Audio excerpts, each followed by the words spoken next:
Okay, so now we've got a sea bass, okay, and we're going to prepare this ready for pan frying.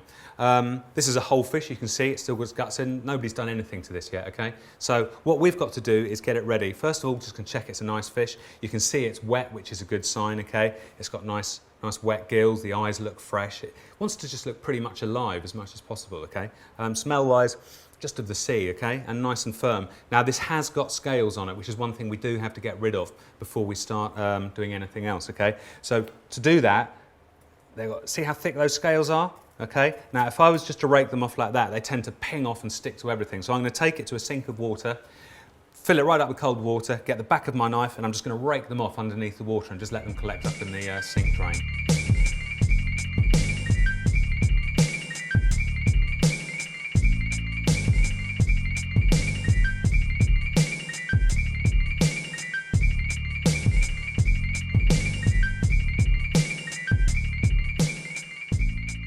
So before we're actually going to get our fish out, we're going to make sure our knife is nice and sharp, okay? What I'm going to be using is a flexible knife. You can see how flexible that is? You can see that? I can bend it right down on the table like that. So if I'm skinning a fish, that's all flat, that whole part of it there, okay? First of all, we've got to get it sharp though. So what you want is a nice kind of rough feel to it. If it feels kind of too smooth, it's just not quite sharp enough. So what I've got here is a diamond flat stone, okay? And what I like about that is that I can ensure that the whole of the knife is sharp because I'm going to be using the tip a lot, okay? And if I'm using a rod, then you can find you miss the tip. So on here, nice little circular motions like that,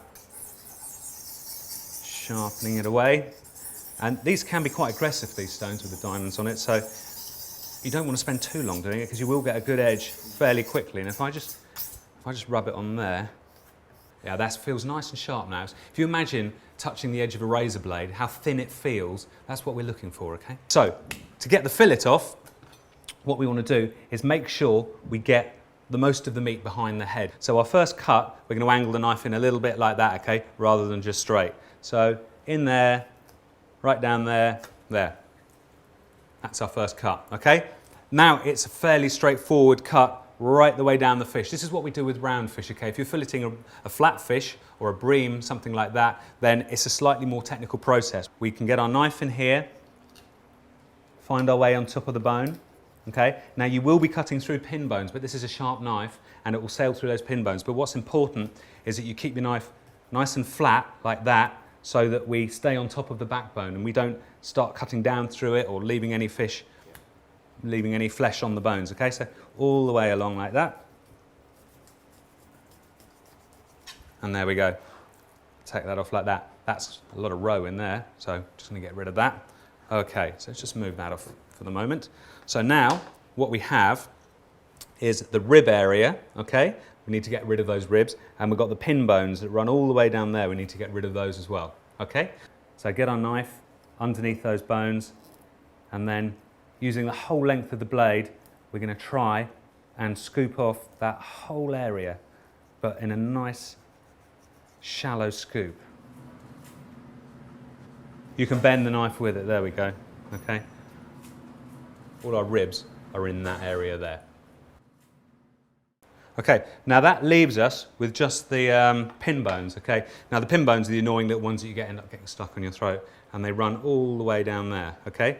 So the best way to get rid of those is by having your knife nice and flat, get the pin bones in a straight line, and cut all the way along like that, just one side of the pin bones, okay? And if I open that up to show you, you can see I'm right the way down to the skin there, okay? But I've got to be careful not to go through the skin or else your fillet's going to fall in half. Then if I go just the other side of those pin bones, and what I'm going to do is I'm going to cut a little kind of trench where the pin bones are in the middle. So can you see that little strip there? Yeah. That's where all the pin bones are in there. Now, sometimes you'll see people with pliers, tweezers, picking those out.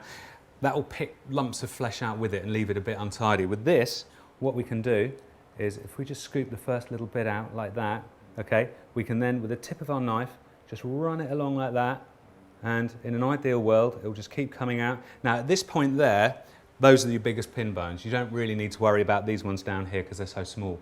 But if you're on a roll, you might as well just stick with it. like that, just tickling it either side with the blade if you need to. And then, there you go, those are all your pin bones, all in one place. Okay, that should be a boneless fillet.